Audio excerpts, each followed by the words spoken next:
DD Tamil தொலைக்காட்சி நேயர்களுக்கு வணக்கம். இந்தியா இந்த வாரம் நிகழ்ச்சிக்கு உங்களை வரவேற்பவர் நான் ராஜகோபாலன் சத்யநாராயணன். முதலில் தலைப்புச் செய்திகளை பார்க்கலாம். திருமாவளவன் ஆதரவளித்ததால் பெரும்பான்மை பெற்றது தமிழக வெற்றி கழகம். முதலமைச்சராக விஜய் பதவியேற்பதற்கான ஏற்பாடுகள் தீவிரம். மேற்கு வங்க முதலமைச்சராக பதவியேற்றார் சுவேந்து அதிகாரி. பதவியேற்பு விழாவில் பிரதமர் நரேந்திர மோடி, அமித்ஷா உள்ளிட்ட தலைவர்கள் பங்கேற்பு. தமிழ்நாடு சட்டப்பேரவை தேர்தலில் 108 தொகுதிகளில் வென்ற தமிழக வெற்றி கழகம் தனிப்பெரும் கட்சியாக உருவெடுத்து சாதனை. தவேக தலைவர் விஜய்க்கு பிரதமர் நரேந்திர மோடி வாழ்த்து. மக்களின் பிரச்சனைகளுக்கு தீர்வு காண தொடர்ந்து பாஜக துணை நிற்கும் எனவும் பதிவு. 73 தொகுதிகளில் வெற்றி பெற்றது திமுக கூட்டணி.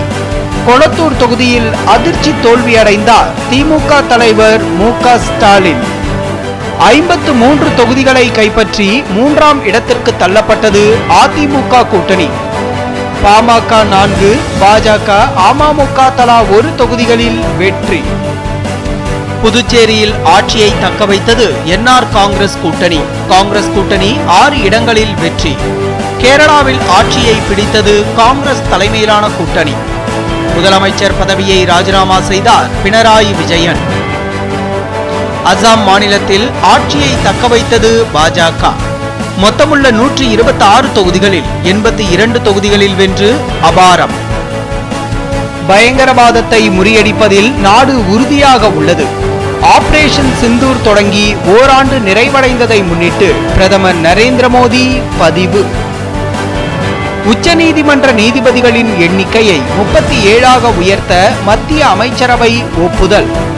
விரைவான நீதியை உறுதி செய்ய எடுக்கப்பட்ட முக்கிய முடிவு என பிரதமர் நரேந்திர மோடி பதிவு. பீகார் அமைச்சரவை விரிவாக்கம். பிரதமர் நரேந்திர மோடி, உள்துறை அமைச்சர் அமித்ஷா பங்கேற்பு. நாட்டில் ஒரு வலுவான ஆராய்ச்சி சூழல் அமைப்பை உருவாக்குவதில் மத்திய அரசு உறுதி. மத்திய கல்வி அமைச்சர் தர்மேந்திர பிரதான் திட்டவட்டம். நாட்டின் உணவு தானிய கையிருப்பு 604 லட்சம் டன்னை எட்டியுள்ளது. நாட்டின் உணவு தானிய தேவையை காட்டிலும் 3 மடங்கு அதிகம் என்று அமைச்சர் பிரல்ஹாத் ஜோஷி பெருமிதம். தமிழ்நாட்டில் வெளியானது +2 பொதுத் தேர்வு முடிவு. 95.2% மாணாக்கர்கள் தேர்ச்சி. அரசு பள்ளிகளில் படித்த 92.16% மாணவர்கள் தேர்ச்சி பெற்று அசத்தல். தமிழில் 83 பேர் 100 மதிப்பெண்கள் பெற்று சாதனை. தமிழக வெற்றி கழக தலைவர் விஜய் முதலமைச்சராக பதவியேற்பதில் தொடர்ந்து சிக்கல் நீடித்து வந்த நிலையில் விசிக ஆதரவளிப்பதாக தொல் திருமாவளவன் தெரிவித்துள்ளார். இதனைத் தொடர்ந்து அடுத்தடுத்த நகர்வுகள் என்ன என்பது குறித்தும் பார்க்கலாம். பெரும் இழுபறிக்கு பிறகு விஜயின் தமிழக வெற்றி கழகத்திற்கு திருமாவளவனின் விடுதலை சிறுத்தைகள் கட்சி நிபந்தனையற்ற ஆதரவை வழங்கியுள்ளது. இதனால் விஜய் கட்சியின் ஆதரவு எம்எல்ஏக்களின் எண்ணிக்கை 118ஆக உயர்ந்துள்ளதால் முதலமைச்சராக விஜய் விரைவில் பதவியேற்பார் என எதிர்பார்க்கப்படுகிறது. நடந்து முடிந்த சட்டப்பேரவை தேர்தலில் தவேக தனிப்பெரும் கட்சியாக வெற்றி பெற்ற போதிலும் ஆட்சியை பிடிக்கும் அளவுக்கு அறுதி பெரும்பான்மை கிடைக்கவில்லை. அதே நேரத்தில் விஜய் ஆட்சி அமைக்க 5 உறுப்பினர்கள் கொண்ட காங்கிரஸ் கட்சி கை கொடுத்தது. தலா 2 உறுப்பினர்களை கொண்ட இடதுசாரி கட்சிகளும் விஜய் முதலமைச்சராக ஆதரவு தெரிவித்தன. இருப்பினும் மேலும் 2 எம்எல்ஏக்களின் ஆதரவு தேவை என்பதால் திருமாவளவனின் முடிவை தெரிந்து கொள்வதில் பரபரப்பு நிலவி வந்தது. இந்நிலையில் தவேக நிர்வாகி ஆதவ் அர்ஜுனா திருமாவளவனை நேரில் சந்தித்து விடுதலை சிறுத்தைகள் கட்சியின் ஆதரவு கடிதத்தை பெற்றுக்கொண்டார்.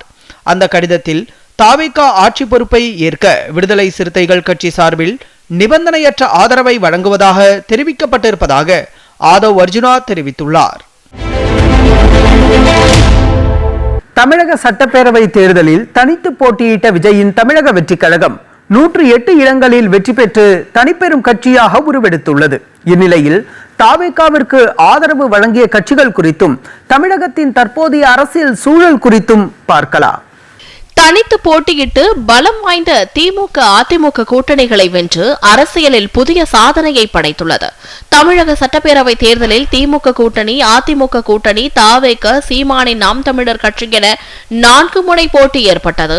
இதில் திமுக கூட்டணி மீண்டும் ஆட்சி அமைக்கும் என பெரும்பாலான வாக்கு கணிப்புகளும் ஒரேயொரு நிறுவனத்தின் வாக்கு கணிப்பு தாவேக தலைவர் விஜய்க்கு ஆதரவாகவும் இருந்தன. இந்நிலையில் தேர்தலில் பதிவான வாக்குகளை எண்ணும் பணி கடந்த 4ஆம் தேதி நடைபெற்றது. இறுதியில் 108 தொகுதிகளில் தாவேக வெற்றி பெற்றது. 73 தொகுதிகளில் வென்று திமுக 2ஆம் இடத்தை பிடித்தது. 3ஆம் இடத்தை 53 தொகுதிகளில் வென்ற அதிமுக கூட்டணி பிடித்தது. நாம் தமிழர் கட்சிக்கு ஒரு இடம் கூட கிடைக்கவில்லை. திமுக கூட்டணியில் 28 தொகுதிகளில் போட்டியிட்ட காங்கிரஸ் வெறும் 5 தொகுதிகளில் மட்டும் வெற்றி பெற்றது.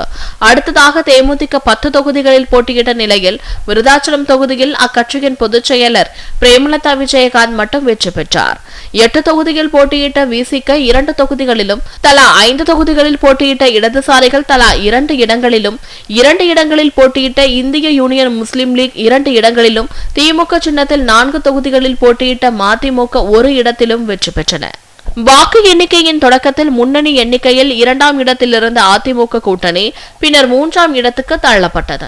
எனினும் அதிமுக பொதுச் செயலர் எடப்பாடி பழனிசாமி சேலம் எடப்பாடி தொகுதியில் 98,110 வாக்குகள் வித்தியாசத்தில் வெற்றி பெற்றார்.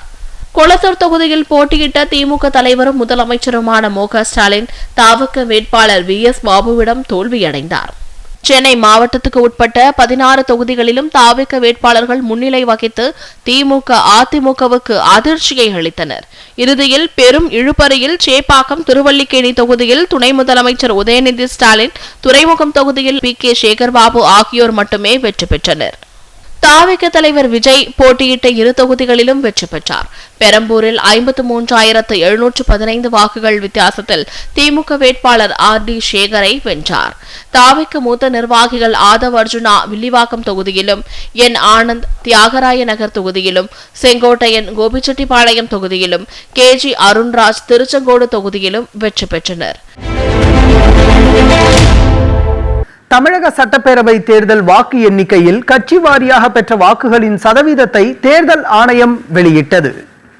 இதன்படி தனிப்பெரும் கட்சியாக உருவெடுத்துள்ள தமிழக வெற்றிக் கழகம் 34.92% வாக்குகளை பெற்றுள்ளதாகவும், அதற்கு அடுத்தபடியாக திமுக 24.19% வாக்குகளை பெற்றுள்ளதாகவும் தெரிவிக்கப்பட்டுள்ளது.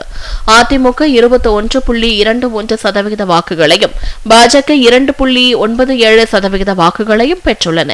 காங்கிரஸ் கட்சி 3.37% வாக்குகளையும், நாம் தமிழர் கட்சி 4% வாக்குகளையும் பெற்றுள்ளதாக தேர்தல் ஆணையம் தெரிவித்துள்ளது. தாவேகாவிற்கு ஆதரவளிக்க திமுகவிடம் கேட்க வேண்டிய அவசியம் இல்லை என்று இந்திய கம்யூனிஸ்ட் மற்றும் மார்க்சிஸ்ட் கம்யூனிஸ்ட் தெரிவித்துள்ளன. இது தொடர்பாக இந்திய கம்யூனிஸ்ட் கட்சியின் மாநில செயலாளர் மு வீரபாண்டியன் மற்றும் மார்க்சிஸ்ட் கம்யூனிஸ்ட் கட்சியின் மாநில செயலாளர் பே சண்முகம் ஆகியோர் கூட்டாக செய்தியாளர்களை சந்தித்தனர். அப்போது தங்கள் கட்சியின் நிலைப்பாடு குறித்து இருவரும் விளக்கமளித்தனர். திமுகவுடன் தங்களது உறவு தொடரும் என்று குறிப்பிட்ட இரு தலைவர்களும் தாவேகாவிற்கு நிபந்தனையற்ற ஆதரவளிப்பதாக அறிவித்தனர். மேலும் தாவேகா அமைச்சரவையில் சேரும் திட்டம் எதுவும் இல்லை என்றும் இரு தலைவர்களும் திட்டவட்டமாக தெரிவித்தனர். புதிய ஆட்சியை அமைக்க எடப்பாடி பழனிசாமியை அழைக்க வேண்டும் என்று ஆளுநர் அர்லேக்கரிடம் அமமுக பொதுச் செயலாளர் TTV தினகரன் நேரில் வலியுறுத்தியுள்ளார். சென்னை கிண்டியில் உள்ள மக்கள் மாளிகையில் தமிழக ஆளுநர் அர்லேக்கரை TTV தினகரன் சந்தித்தார். அப்போது அமமுக சார்பில் மன்னார்குடி தொகுதியிலிருந்து தேர்ந்தெடுக்கப்பட்ட தம்முடைய கட்சியின் உறுப்பினர் காமராஜ் தாவேகாவிற்கு ஆதரவளிப்பதாக போலியான கடிதம் கொடுக்கப்பட்டுள்ளதாக ஆளுநரிடம் TTV தினகரன் தெரிவித்தார்.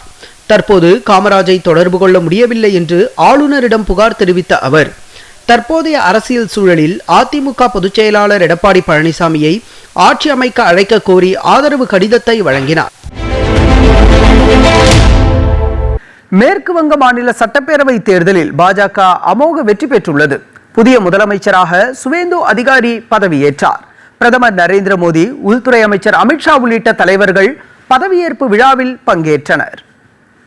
மம்தா பானர்ஜி தலைமையிலான திரிணாமுல் காங்கிரஸ் அரசுக்கு பெரும் பின்னடைவு ஏற்பட்டு முதல் முறையாக மேற்கு வங்கத்தில் பாஜக ஆட்சியை கைப்பற்றியுள்ளது. தேர்தல் நடைபெற்ற 293 இடங்களில் பாஜக 206 இடங்களிலும் திரிணாமுல் காங்கிரஸ் 80 இடங்களிலும் வெற்றி பெற்றுள்ளன. பவானிபூர் தொகுதியில் போட்டியிட்ட மம்தா பானர்ஜி 15,114 வாக்குகள் வித்தியாசத்தில் அதிர்ச்சி தோல்வியடைந்தார். இதன் மூலம் மேற்கு வங்கத்தில் 15 ஆண்டு கால திரிணாமுல் காங்கிரஸ் ஆட்சி முடிவுக்கு வந்தது. மேற்கு வங்கத்தில் பாஜகவுக்கு மகத்தான வெற்றியை பரிசளித்துள்ள அம்மாநில மக்களுக்கு நன்றியை தெரிவித்துக் கொள்வதாகவும் மேற்கு வங்கத்தின் ஒவ்வொரு குடிமகனுக்கும் தாம் தலைவணங்குவதாகவும் பிரதமர் நரேந்திர மோடி தெரிவித்துள்ளார். இது தொடர்பாக எக்ஸ் வலைதளத்தில் பதிவிட்டுள்ள பிரதமர் 2026 மேற்கு வங்க சட்டப்பேரவை தேர்தல் என்றென்றும் நினைவில் நிற்கும் என்றும் மேற்கு வங்க மாநில மக்களின் கனவை பாஜக நிச்சயம் நிறைவேற்றும் என்றும் கூறியுள்ளார். மேற்கு வங்க சட்டமன்ற தேர்தலை பொறுத்தவரை தேர்தல் ஆணையம் பாரபட்சமாக செயல்பட்டதாக திரிணாமுல் காங்கிரஸ் தலைவர் மம்தா பானர்ஜி குற்றம் சாட்டியுள்ளார். கொல்கத்தாவில் செய்தியாளர்களிடம் பேசிய அவர் தேர்தல் முடிவுகளை ஏற்க முடியாது என்றார். பதவியேற்பு விழாவில் பங்கேற்பதற்காக கொல்கத்தா வந்த பிரதமர் நரேந்திர மோடிக்கு உற்சாக வரவேற்பு அளிக்கப்பட்டது. திறந்த ஜீப்பில் வலம் வந்த பிரதமர் நரேந்திர மோடி பாஜக தொண்டர்களின் வரவேற்பை பெற்றுக் கொண்டார். இதன் பின்னர் படைப்பிரிவு அணிவகுப்பு மைதானத்தில் புதிய ஆட்சி பதவியேற்பு விழா நடைபெற்றது. மேற்கு வங்கத்தின் புதிய முதலமைச்சராக சுவேந்து அதிகாரி பதவியேற்றார். அவருக்கு அம்மாநில ஆளுநர் RN ரவி பதவி பிரமாணமும் ரகசிய காப்பு பிரமாணமும் செய்து வைத்தார். புதிய முதலமைச்சரை தொடர்ந்து அமைச்சர்கள் பதவியேற்றுக் கொண்டனர். பதவியேற்பு விழாவில் பிரதமர் நரேந்திர மோடி, உள்துறை அமைச்சர் அமித்ஷா மற்றும் பல்வேறு மாநில தேசிய ஜனநாயக கூட்டணி முதலமைச்சர்கள் பங்கேற்றனர்.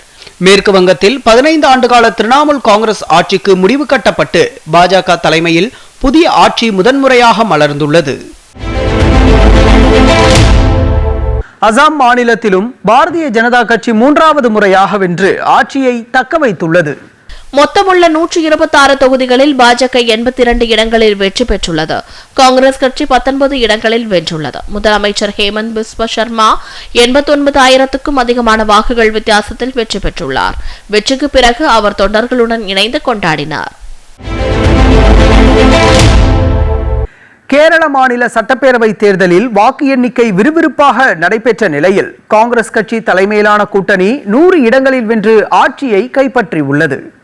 காங்கிரஸ் கட்சி 63 இடங்களிலும், கம்யூனிஸ்ட் கட்சி 26 இடத்திலும், இந்திய யூனியன் முஸ்லீம் லீக் 22 இடத்திலும், இந்திய கம்யூனிஸ்ட் கட்சி 8 இடங்களிலும், கேரள காங்கிரஸ் 7 இடங்களிலும் வெற்றி பெற்றுள்ளன. பாஜக தலைமையிலான தேசிய ஜனநாயக கூட்டணி 3 இடங்களில் வெற்றி பெற்றுள்ளது.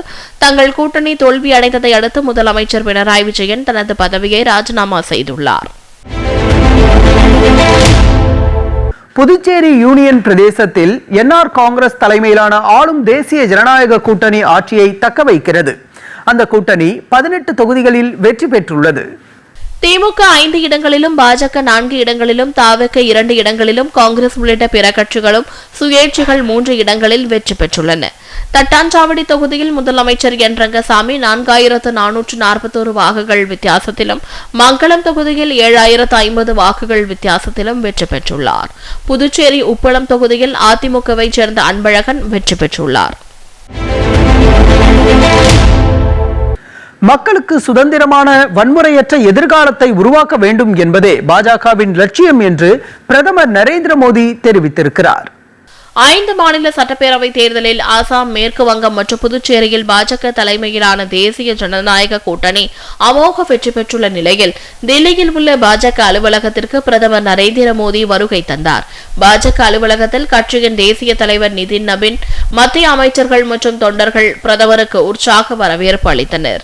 நிகழ்ச்சியில் பேசிய பிரதமர், பாஜக வெற்றி பெற்றிருக்கும் நிலையில் மாற்றத்தின் மீதே கவனம் செலுத்தப்படும் என்றும் பழிவாங்குதல் மீது கவனம் செலுத்தப்படாது என்றும் தெரிவித்தார். மக்களுக்கு சுதந்திரமான வன்முறையற்ற எதிர்காலத்தை உருவாக்க வேண்டும் என்றும் அவர் வலியுறுத்தினார்.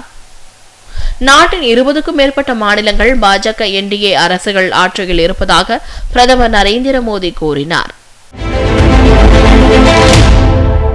உச்சநீதிமன்ற நீதிபதிகளின் எண்ணிக்கையை 37ஆக உயர்த்த மத்திய அமைச்சரவை ஒப்புதல் அளித்துள்ளது.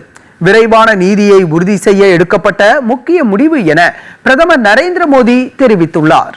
இது தொடர்பாக அவர் வெளியிட்டுள்ள சமூக வலைதள பதிவில் நீதித்துறை உள்கட்டமைப்பை வலுப்படுத்த எடுக்கப்பட்ட நடவடிக்கை இது என குறிப்பிட்டுள்ளார். மேலும் 6 மாநிலங்களில் உள்ள 19 மாவட்டங்களை இணைக்கும் ரயில்வே திட்டங்களுக்கு மத்திய அமைச்சரவை ஒப்புதல் அளித்துள்ளது. நாடு முழுவதும் உள்ள முக்கிய சுற்றுலா தலங்களுக்கான போக்குவரத்து வசதியை எளிதாக்கும் எனவும் பிரதமர் நரேந்திர மோடி தனது பதிவில் குறிப்பிட்டுள்ளார். பீகாரில் பாஜக தலைமையிலான அரசின் முதல் அமைச்சரவை விரிவாக்கம் நடைபெற்றது.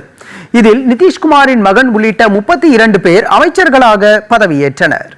பீகாரில் ஐக்கிய ஜனதா தளம் பாஜக கூட்டணி ஆட்சி நடைபெற்று வந்த நிலையில் கடந்த மாதம் முதலமைச்சராக இருந்த நிதிஷ்குமார் மாநிலங்களவை தேர்தலில் போட்டியிட்டு வெற்றி பெற்றதை அடுத்து தனது பதவியை ராஜினாமா செய்தார்.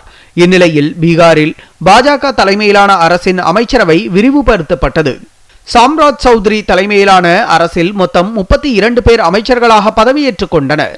பதவியேற்பு விழாவில் பிரதமர் நரேந்திர மோடி, உள்துறை அமைச்சர் அமித்ஷா ஆகியோர் கலந்து கொண்டனர். பெட்ரோல், டீசல் மற்றும் எல்பிஜி சிலிண்டர்கள் தடையின்றி கிடைப்பதை உறுதி செய்ய அனைத்து நடவடிக்கைகளும் எடுக்கப்பட்டிருப்பதாக மத்திய அரசு உறுதியளித்துள்ளது. மேற்காசியாவில் போர் பதற்றம் நிலவும் நிலையில் புதுதில்லியில் நடைபெற்ற அமைச்சகங்களுக்கு இடையேயான ஆலோசனைக் கூட்டத்தில் நாடு முழுவதும் எல்பிஜி விநியோக மையங்களில் தட்டுப்பாடு எதுவும் இல்லை என்று அதிகாரிகள் விளக்கமளித்தனர். இதன் காரணமாக எரிபொருட்களை பொதுமக்கள் அச்சத்தில் அதிகளவில் வாங்கி சேமிப்பதை தவிர்க்க வேண்டும் என்றும் தவறான வதந்திகளை நம்பாமல் அதிகாரப்பூர்வ தகவல்களை மட்டுமே கவனத்தில் கொள்ள வேண்டும் என்றும் கேட்டுக் கொள்ளப்பட்டுள்ளது. எரிவாயு விநியோகத்தை பொறுத்தவரை நாடு முழுவதும் சிலிண்டர் முன்பதிவுகள் ஆன்லைன் வாயிலாக 99% வரை அதிகரித்துள்ளதாக தெரிவிக்கப்பட்டுள்ளது. எல்லை தாண்டிய பயங்கரவாதத்தை ஊக்குவிக்கும் பாகிஸ்தானுக்கு ஆபரேஷன் சிந்தூர் நடவடிக்கை மூலம் இந்தியா தக்க பதிலடி கொடுத்திருப்பதாக மத்திய வெளியுறவுத்துறை செய்தி தொடர்பாளர் ரந்தீர் ஜெய்ஸ்வால் தெரிவித்துள்ளார். ஆபரேஷன் சிந்தூர் நடவடிக்கையின் ஓராண்டு நிறைவையொட்டி புதுதில்லியில் செய்தியாளர்களிடம் பேசிய அவர், பாகிஸ்தான் நீண்டகாலமாக எல்லை தாண்டிய பயங்கரவாதத்தை ஊக்குவிப்பதாகவும் இதுவே அந்நாட்டின் கொள்கையாக இருப்பதாகவும் விமர்சித்தார். தீவிரவாதத்திற்கு எதிராக எந்த சூழலிலும் தற்காத்துக் கொள்ளும் உரிமை இந்தியாவுக்கு உண்டு என்று குறிப்பிட்ட அவர், உலக நாடுகளின் ஒத்துழைப்போடு தீவிரவாதத்திற்கு எதிராக இந்தியா தொடர்ந்து போராடும் என்றும் தெரிவித்தார். ஹரியானா மாநிலம் சண்டி மந்திரில் மூளைச்சாவடைந்த ஒரு பெண்ணின் உடல் உறுப்புகள் தானமாக அளிக்கப்பட்டு 4 பேரின் உயிர்கள் காப்பாற்றப்பட்டுள்ளன. இந்திய ராணுவத்தில் பணிபுரியும் ஒரு கர்னலின் மனைவி மூளைச்சாவு அடைந்ததாக அறிவிக்கப்பட்டதை அடுத்து அவரது உடல் உறுப்புகளை தானமாக அளிக்க அவரது குடும்பத்தினர் முன்வந்தனர். இதன் மூலம் 14 வயது சிறுவன் உட்பட உயிருக்கு ஆபத்தான நிலையில் இருந்த 4 நோயாளிகளுக்கு உயிர்காக்கும் உறுப்பு மாற்று அறுவை சிகிச்சைகள் மேற்கொள்ள வழிவகை செய்யப்பட்டது. உறுப்புகளை விரைவாக எடுத்துச் செல்வதற்கான அனுமதிகள் மற்றும் திறமையான போக்குவரத்து ஏற்பாடுகள் ஆகியவை சண்டிகரில் உள்ள முன்னணி மருத்துவ நிறுவனங்களுக்கு உறுப்புகளை உரிய நேரத்தில் கொண்டு சேர்த்ததாக மத்திய சுகாதார அமைச்சகம் கூறியுள்ளது. இந்த செயல் கருணை, தேசிய ஒருமைப்பாட்டிற்கு ஒரு சிறந்த உதாரணமாக உள்ளதாக தெரிவிக்கப்பட்டுள்ளது. நாட்டில் இணையவழி குற்றங்கள் மற்றும் சர்வதேச அளவில் நடைபெறும் தொழில்நுட்ப கண்காணிப்பு முறைகளை வெளிச்சத்திற்கு கொண்டு வந்ததற்காக இந்திய பத்திரிகையாளர்கள் 3 இந்த ஆண்டின் புலிட்சர் பரிசை வென்றுள்ளனர். ப்ளூம்பர்க் செய்தி நிறுவனத்திற்காக பணியாற்றிய ஆனந்த் மற்றும் சுபர்ணா சர்மா ஆகியோர் நட்டாலி ஒபைகோ பியர்சனுடன் இணைந்து தயாரித்த அறிக்கைக்காக இந்த உயரிய விருதை பெற்றுள்ளனர். இதேபோல் சர்வதேச செய்தி பிரிவில் அசோசியேட்டட் பிரஸ் செய்தியாளரான அனிருத்தா கோஷல் புலிட்சர் விருதினை வென்றார். ஹனோயை தளமாக கொண்டு இயங்கும் இவர் அமெரிக்க எல்லை பாதுகாப்பு படை ரகசியமாக பயன்படுத்தி வரும் அதிநவீன கண்காணிப்பு கருவிகள் குறித்து புலனாய்வை மேற்கொண்டார். பிரபல திரைப்பட தயாரிப்பாளரும் நடிகர் ஜீவாவின் தந்தையுமான ஆர்பி சௌத்ரி சாலை விபத்தில் உயிரிழந்தார். ராஜஸ்தானில் உள்ள தனது சொந்த ஊரான உதய்பூருக்கு சென்றபோது நடந்த கார் விபத்தில் படுகாயமடைந்த நிலையில் அவர் மருத்துவமனைக்கு கொண்டு செல்லப்பட்டார். ஆனால் அங்கு சிகிச்சை பலனின்றி உயிரிழந்தார். மத்திய அமைச்சர் எல் முருகன் வெளியிட்டுள்ள இரங்கல் செய்தியில், காலத்திற்கும் நிற்கும் திரைப்படங்களை வழங்கியவர் என தெரிவித்தார். அவரது மறைவால் வாடும் குடும்பத்தினர் மற்றும் உறவினர்களுக்கு தனது ஆழ்ந்த இரங்கல்களை தெரிவித்துக் கொள்வதாகவும் மத்திய அமைச்சர் எல் முருகன் கூறினார். தமிழகத்தில் உள்ள அரசு கலை மற்றும் அறிவியல் கல்லூரிகளில் 2026-27 கல்வியாண்டிற்கான இளநிலை பட்டப்படிப்பு முதலாம் ஆண்டு மாணவர் சேர்க்கைக்கு கடந்த 7ஆம் தேதி முதல் விண்ணப்பிக்கலாம் என தமிழக அரசு அறிவித்துள்ளது. தமிழ்நாட்டில் உள்ள 181 அரசு கலை மற்றும் அறிவியல் கல்லூரிகளில் உள்ள 1,26,000 இளநிலை பட்டப்படிப்பு இடங்களுக்கான மாணவர் சேர்க்கை அறிவிப்பை கல்லூரி கல்வி ஆணையர் வெளியிட்டுள்ளார். இதற்கான விண்ணப்பங்களை மாணவர்கள் www.tngasa.in என்ற இணையதளம் வாயிலாக கடந்த 7ஆம் தேதி முதல் வரும் 29ஆம் தேதி வரை ஆன்லைனில் பதிவு செய்யலாம். இணைய வசதி இல்லாத மாணவர்களுக்காக கல்லூரிகளில் சேர்க்கை உதவி மையங்கள் அமைக்கப்பட்டுள்ளன.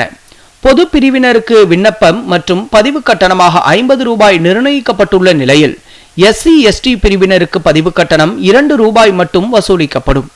மொத்தம் 159 பாடப்பிரிவுகளுக்கு மாணவர்கள் விண்ணப்பிக்க வழிவகை செய்யப்பட்டுள்ளதோடு கூடுதல் விவரங்களுக்கு 0434343100 அல்லது 24342011 ஆகிய எண்களை தொடர்பு கொள்ளலாம் என தெரிவிக்கப்பட்டுள்ளது.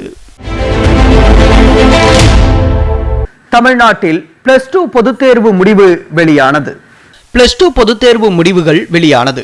95.2% பேர் தேர்ச்சி பெற்றுள்ளனர். கடந்த மார்ச் 2ஆம் தேதி முதல் 26ஆம் தேதி வரை நடைபெற்ற +2 பொதுத் தேர்வினை மாநிலம் முழுவதும் சுமார் 8 லட்சம் மாணவ மாணவிகள் எழுதியிருந்தனர். விடைத்தாள் மதிப்பீட்டு பணிகள் கடந்த ஏப்ரல் 6 முதல் 20ஆம் தேதிக்குள் முடிக்கப்பட்டு மதிப்பெண்கள் இணையதளத்தில் பதிவேற்றும் பணிகள் நிறைவடைந்த நிலையில் முடிவுகள் அறிவிக்கப்பட்டன. பொதுத் தேர்வு முடிவுகளை பள்ளிக் கல்வித்துறை அமைச்சர் வெளியிடுவது வழக்கம். ஆனால் இந்த ஆண்டு இதுவரை புதிய ஆட்சி பொறுப்பேற்காததால் பள்ளிக் கல்வித்துறை முதன்மை செயலர் சந்திரமோகன் தேர்வு முடிவுகளை வெளியிட்டார். தமிழ்நாட்டில் தேர்வு எழுதியவர்களில் 95.2% மாணவ மாணவிகள் தேர்ச்சி பெற்றனர். மாணவர்கள் 93.19% பேரும் மாணவிகள் 97% பேரும் தேர்ச்சி பெற்றுள்ளனர். 12ஆம் வகுப்பு தேர்வில் தேர்ச்சி விகிதம் குறித்த தகவல்களை தற்போது பார்க்கலாம். +2 பொதுத் தேர்வில் மாணவிகள் 4,18,724 பேரும் மாணவர்கள் 3,72,930 பேரும் என மொத்தமாக 7,91,654 மாணாக்கர்கள் தேர்வு எழுதினர். சென்னை நுங்கம்பாக்கத்தில் உள்ள DPI வளாகத்தில் பள்ளிக்கல்வித்துறை செயலாளர் சந்திரமோகன் கடந்த மார்ச் மாதம் நடைபெற்ற 12ஆம் வகுப்பு பொதுத் தேர்வு முடிவுகளை வெளியிட்டார். அப்போது இதில் மாணவியர்கள் 4,06,167 பேரும் மாணவர்கள் 3,47,526 பேரும் தேர்ச்சி அடைந்துள்ளனர். வழக்கம் போல மாணவர்களை விட மாணவிகள் 3.81% அதிகமாக தேர்ச்சி அடைந்துள்ளனர். கடந்த ஆண்டை விட 0.17% தேர்ச்சி அதிகரித்துள்ளது. அரசு பள்ளிகளில் 92.16% மாணாக்கர்கள் தேர்ச்சி பெற்றனர். அரசு உதவி பெறும் பள்ளிகளில் 96.14% பேரும் தனியார் சுயநிதி பள்ளிகளில் 98.72% பேரும் இருபாலர் பள்ளி 95.30% பேரும் தேர்ச்சி பெற்றுள்ளனர் என்று அவர் தெரிவித்தார். பஹல்காம் பயங்கரவாத தாக்குதலுக்கு பதிலடியாக இந்தியா மேற்கொண்ட ஆபரேஷன் சிந்தூர் ராணுவ நடவடிக்கையின் ஓராண்டு நிறைவையொட்டி நாட்டின் உயர்மட்ட தலைவர்கள் இந்திய ஆயுத படைகளின் வீரத்தையும் தியாகத்தையும் பாராட்டி உள்ளனர். பயங்கரவாதத்திற்கு எதிரான இந்தியாவின் உறுதியான நிலைப்பாட்டை உலகிற்கு எடுத்துக்காட்டிய இந்த நடவடிக்கையின் ஆண்டு நிறைவை முன்னிட்டு குடியரசுத் தலைவர், பிரதமர் என பலரும் புகழாரம் சூட்டியுள்ளதோடு இந்திய ராணுவமும் சிறப்பு காணொளி ஒன்றை வெளியிட்டு வீரர்களின் துணிச்சலை நினைவு கூர்ந்துள்ளது. இது குறித்து என்ன தெரிஞ்சுக்க போறோம் செய்தி தொகுப்பில் நாம் பார்க்கலாம்.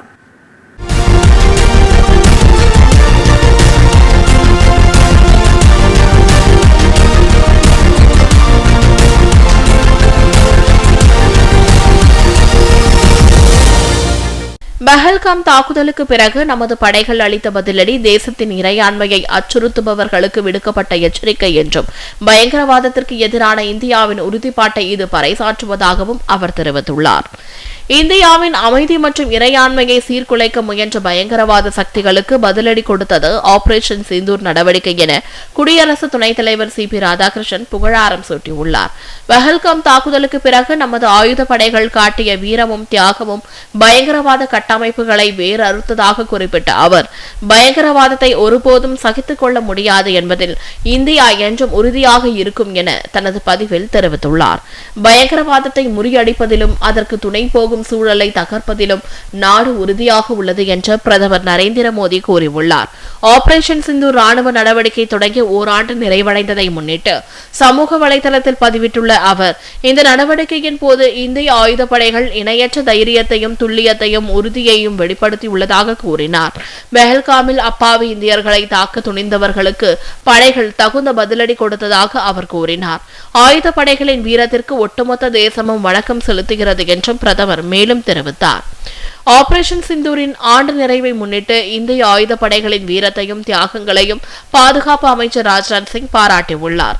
சமூக ஊடக பதிவு ஒன்றில் நாட்டின் ஆயுதப்படைகளின் துணிச்சலும் அர்ப்பணிப்பும் தேசத்தை தொடர்ந்து பாதுகாத்து வருவதாக அவர் தெரிவித்துள்ளார். அந்த நடவடிக்கையின் போது அவர்களின் செயல்பாடுகள் ஈடு இணையற்ற துல்லியம், தடையற்ற ஒருங்கிணைப்பு மற்றும் படைகளுக்கு இடையேயான ஆழமான ஒத்திசைவை பிரதிபலித்து நவீன ராணுவ நடவடிக்கைகளுக்கு ஒரு முன்மாதிரியை அமைத்துள்ளதாகவும் ராஜ்நாத் சிங் மேலும் கூறினார். ஆபரேஷன் சிந்தூர் நமது ஆயுதப்படைகளின் அசைக்க முடியாத தாக்குதல் ஆற்றலை எதிரிகளுக்கு எப்போதும் நினைவூட்டும் ஒரு வரலாற்று சிறப்புமிக்கதாக திகழ்வதாக மத்திய உள்துறை அமைச்சர் அமித்ஷா குறிப்பிட்டுள்ளார். இது தொடர்பாக அவர் விடுத்துள்ள சமூக ஊடக பதிவில், பயங்கரவாதிகள் எங்கு ஒளிந்திருந்தாலும் தப்பிக்க முடியாது என்ற செய்தியை இந்த நாள் நமது எதிரிகளுக்கு தொடர்ந்து உணர்த்தும் என்று கூறியுள்ளார். இதனிடையே பஹல்காம் பயங்கரவாத தாக்குதலுக்கு பதிலடி கொடுக்கும் வகையில் இந்தியா மேற்கொண்ட ஆபரேஷன் சிந்தூர் ராணுவ நடவடிக்கையின் ஓராண்டு நிறைவை முன்னிட்டு இன்று அதிகாலை இந்திய ராணுவம் சிறப்பு வீடியோ ஒன்றை வெளியிட்டுள்ளது. சரியாக ஓராண்டுக்கு முன்பு இதே நேரத்தில் பாகிஸ்தான் மண்ணில் உள்ள பயங்கரவாத முகாம்கள் மீது இந்தியா தனது துல்லியமான தாக்குதலை தொடங்கிய நிலையில் அதே வரலாற்று சிறப்புமிக்க நேரத்தில் இந்த வீடியோ வெளியிடப்பட்டுள்ளது. தேசப்பற்றையும் ராணுவத்தின் வலிமையையும் பறைசாற்றும் விதமாக அமைந்துள்ளது. இந்த வீடியோவில் ஆபரேஷன் சிந்தூரின் முக்கிய தருணங்கள் மற்றும் இந்திய வீரர்களின் வீரதீர செயல்கள் காட்சிப்படுத்தப்பட்டுள்ளன. இத்துடன் நிறைவடைந்தது இந்தியா இந்த வாரம் செய்தி தொகுப்பு. மீண்டும் சந்திக்கலாம் மற்றும் ஒரு நிகழ்ச்சியில்.